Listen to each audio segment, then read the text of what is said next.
Hello and welcome back to Secret Sonics. I'm your host, Ben Wallick. It's just me today. I wanted to do a little solo cast because I kind of ran out of episodes again. It's what's been happening to me.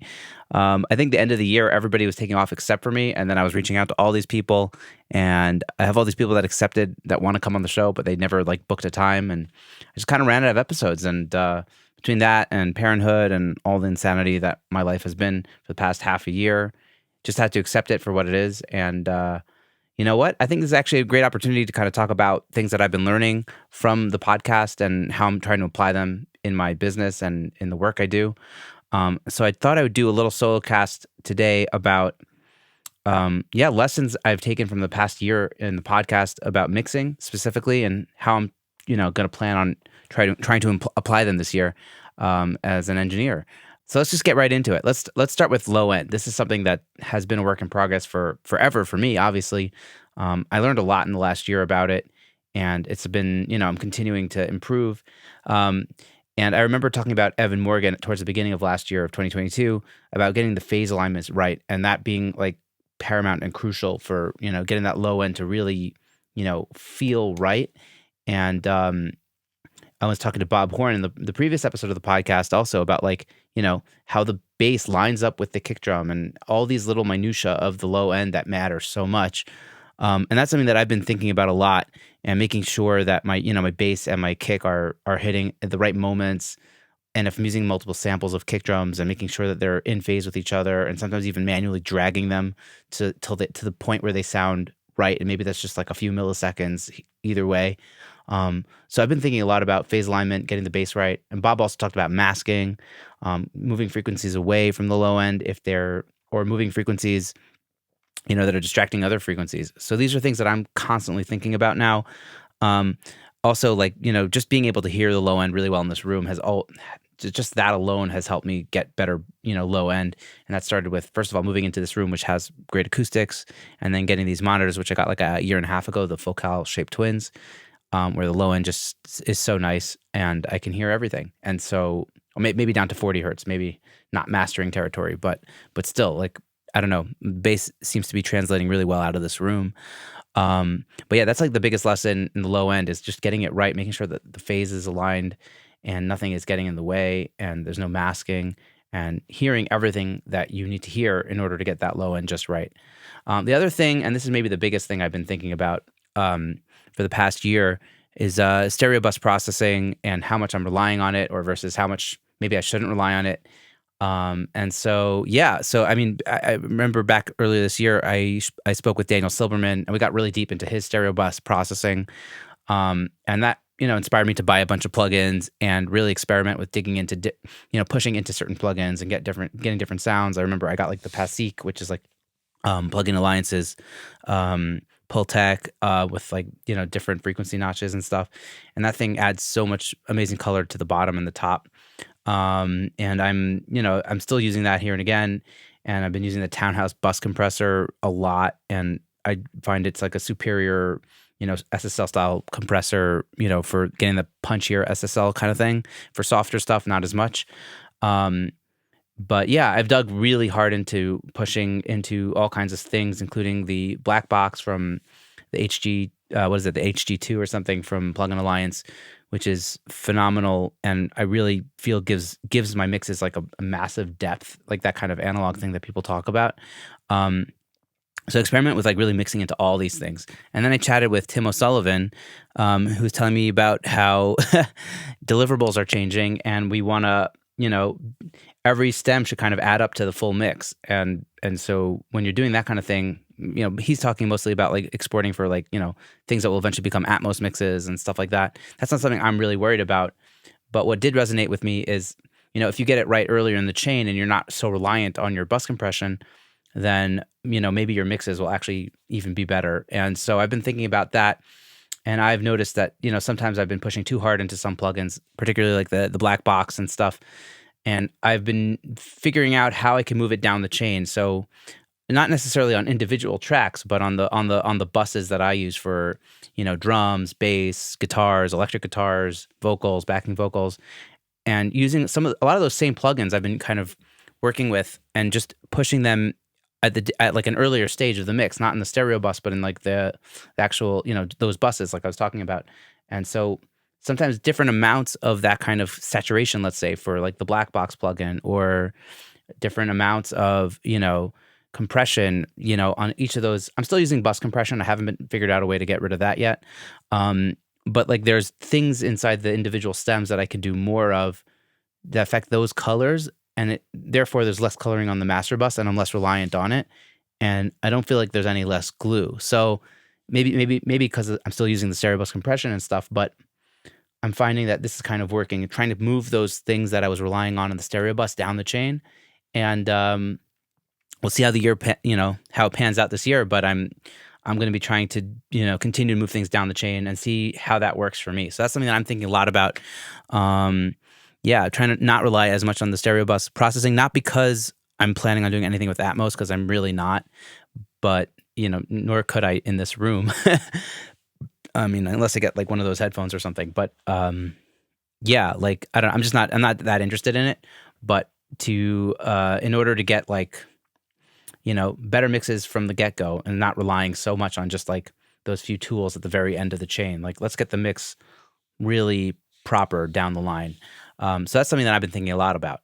The other thing is, being fast. I'm thinking about my podcast episode with Brian Bender. I think that was episode 139, which was an incredible episode. And this past year, and he talks about, I asked, like, he does so much, and he works on like music that he cares so much about, and he does it and I asked him like, oh, how much time do you spend on this? Like, must take you forever. And he's like, no, this is like really fast. I just mix so fast.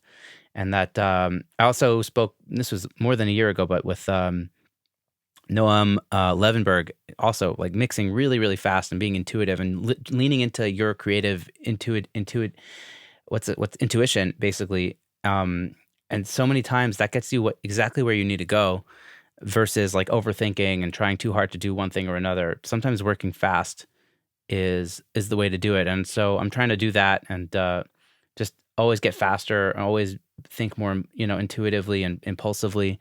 So that's something that I'm, this year I'm going to try to be mixing faster, and getting my sounds faster without overthinking it.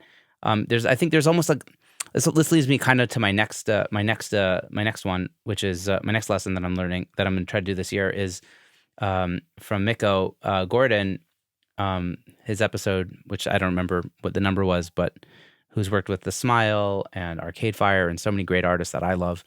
And he talks about, sound should be cool and inspiring and not necessarily perfect. And when you work fast and intuitively, I think you're getting to those kinds of cool, inspiring sounds that bring out emotion, not necessarily, perfection. And so moving fast seems to get that effect better than overthinking and massaging to perfection every single moment. And also, I mean, he talked about in his episode how you capture all these inspiring, takes and recordings, and then eventually after the session, after you've been in a flow state and you've done everything really quickly, you can assess and look back and say, oh, this is cool, I did this. Like, okay, wait, maybe we need to change this. But when you're in that moment of like, you're in that flow state, you're not overthinking all those things. So I mean, the truth is I already kind of do this with mixing, is that like, I'll usually do like a first pass where I kind of get like a feel of like, this is the vibe of the song. This is the kind of reverbs we're going to be using. This is the kind of low end we're talking about. And then you kind of go back and you tweak and you fiddle everything afterwards to make sure that the, mix 2 is really something that everyone can maybe sign off on. But yeah, that kind of idea that we're fast, we're in a flow state, and then we assess afterwards. And so, being fast, like, Brian Bender was talking about, and doing your thing and like really leaning into what feels good in that moment. And then afterwards kind of saying, oh, that's really cool. That's good. Let's keep working with that. Or no, maybe I missed the ball there. And that's okay too. But in that moment of like that flow state, let's like really like get in there and work fast. And yeah, so basically that was the second lesson. And the third lesson is making sounds that are inspiring and emotionally, make you feel something versus perfect. How I already mentioned it, but anyways, I'll wax poetic on it now. So like, this is something I've been thinking a lot about. And I've spoken with a lot of people on the show this year, including with Nina, just whatever names come to mind. I'm just blurting out of like those perfect recordings that we like love so much, and then we become obsessed with making perfect recordings as audio engineers because that's what we do, right? We hear all the imperfections and we try to perfect all of them, right? We're always striving to make our recordings better, and in that process, sometimes we can lose the emotion and we can lose the fact that we're working on music and something that is beyond the technicality. And I know that this is something that I've struggled with a lot, of like just being like, oh, I can make this more perfect. I can make this more perfect. And then all of a sudden you have this recording that has all these EQ dips and all this shit on it to make it sound more perfect, but then you lose the soul of the recording. And so that's something that I'm trying to apply more also while I'm, in the recording sessions with artists and also when I'm mixing, of just letting things be. And I've been finding over the past year, um, I've been using less and less, drastic EQ measures. Everything has been more like broadband. Like I'm not doing these crazy cuts anymore. I don't use Soothe that much. I'm just kind of like, Brent Hendrich talked about this on his episode as well, of like, if you get rid of too many of the gnarly frequencies, then it starts to sound really anemic, and you got to kind of leave some of those in order to make the recording sound really good. And so I've been doing less of those crazy drastic moves. I can hear a lot of things, but I'm not doing as much. I'm doing more broadband, and that seems to work. And once you get all that stuff and you go through the auxiliary buses and everything, things seem to feel really good. And so that's kind of what I'm going for this year in terms of my mixes. I want things to feel good, not perfect, and to feel cool even and emotionally inspiring.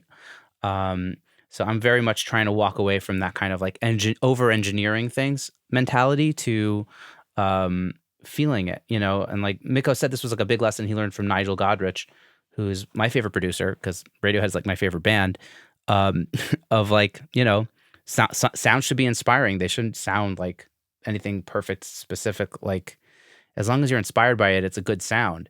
And, you listen back to those records and I still love them and they move me, like they're not the most perfect mixes, right? But they move you. And so I think that's something to keep in mind. That's something I'm trying to keep in mind, of like making sure that whatever the sounds are, they're not perfect, but they're special and they're emotionally captivating, and kind of focusing on that in the mixing process. Yeah, let me think. Is there anything so is that 3 or 4? I don't know.